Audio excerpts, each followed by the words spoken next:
Hi, Andrew from SACS. I just wanted to say a few words to you about toxic masculinity. We often get asked about this question. Is there such a thing as toxic masculinity? In general, it refers to a bunch of characteristics which are stereotypical male characteristics. Things like a commitment to dominance, aggression, including sexual aggression, misogyny and homophobia, a hate for weakness, and a strong emphasis on self-reliance. When a person is toxically masculine, it may well be that they're not great to be around because they can be very intolerant, but it also can mean that they are actually actively violent. It certainly is a characteristic that's an observable characteristic, and we do see some people whose life seems to be characterized by these negative characteristics of aggression and intolerance. But what are the causes of this? Well, one of the causes is genes. Now, I know that this can be controversial to talk about, but if you want evidence for genetic markers for violence, all you have to do is look at the rates of violence amongst men and women.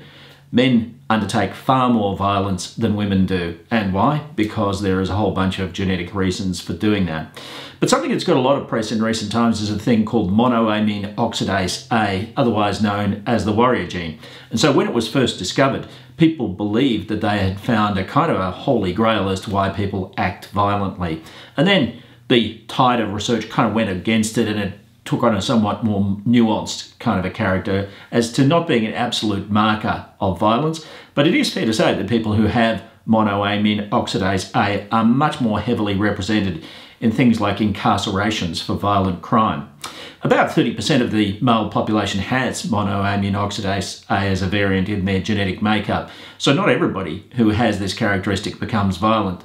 It seems that there are a couple of key markers of why people who have this warrior gene will become more violent, and one of them is early childhood trauma. Early childhood trauma activates the warrior gene and makes a person much more likely to act in a violent fashion. Secondly, recent research says that the warrior gene can be activated by provocation. You'll notice that I've put the word provocation in quotes there because what we're saying here is perceived provocation, where the person believes themselves to be provoked. Now that perception of provocation can be moderated by a whole bunch of things, like for instance personality. I mean, some people are more touchy than others. Other things could be things like alcohol or drugs, which will make people feel that they're being provoked more. And also we see the very unfortunate characteristics of sexual violence where men believe themselves to be provoked by acts undertaken by their partner and leading to tragic consequences.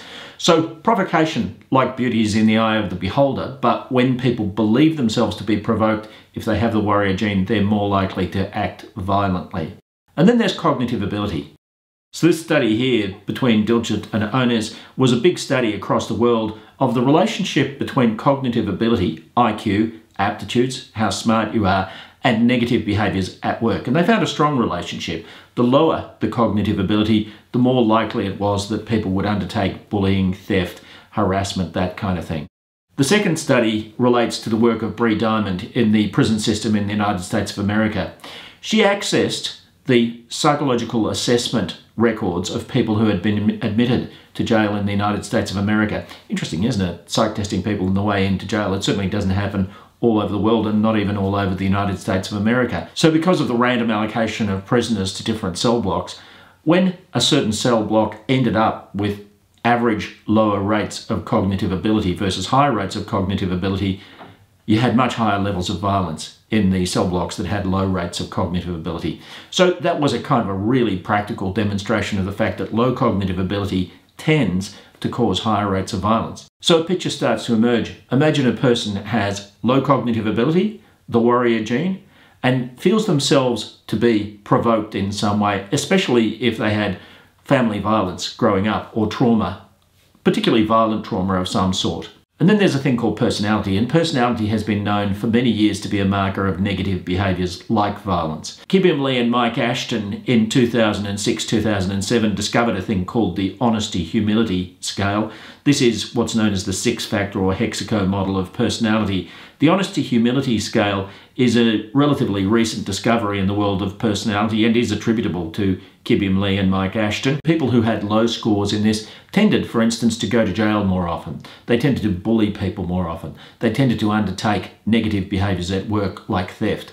So all markers of toxic masculinity. Now there have been a number of other studies of toxic masculinity And one of the markers appears to be a thing called agreeableness. Agreeableness is the degree to which you're kind of approachable and easy to get along with.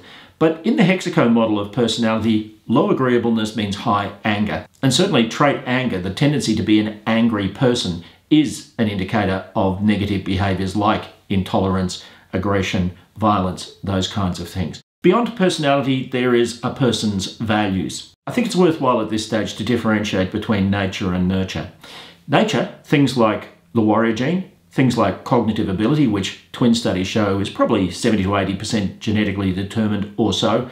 Personality, most psychologists believe that personality is largely genetically determined. Those things tend to persist throughout the course of your life, whereas a person's values are largely learned in the course of life and can change over the course of a person's life. This is the Schwartz model of values. Shalom Schwartz is one of the most important researchers in the world on the topic of values.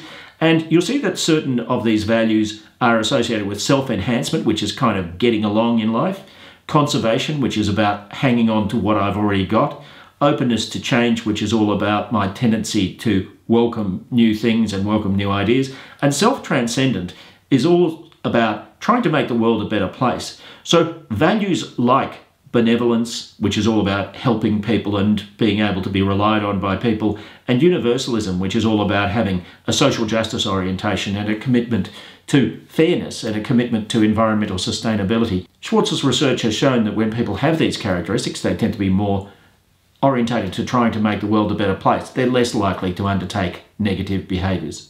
In addition, he also found that people who are conformity orientated, and conformity orientated doesn't necessarily mean a sheepish obedience of what I'm told. It's really a respect for the rules, and it's a respect for social rules. It's a respect for the fact that rules have a place in life, and I won't be a completely radical maverick. I believe that it's a good thing to accept rules. Some of those things can be moderators of the tendency to undertake these negative behaviours, but research also indicates that things like personality are way bigger drivers of these characteristics. So it's good to have good values, but if you start out with unfavourable genetic characteristics, it's going to take a lot of values to try to overwrite the natural wiring that you have from your genetic makeup.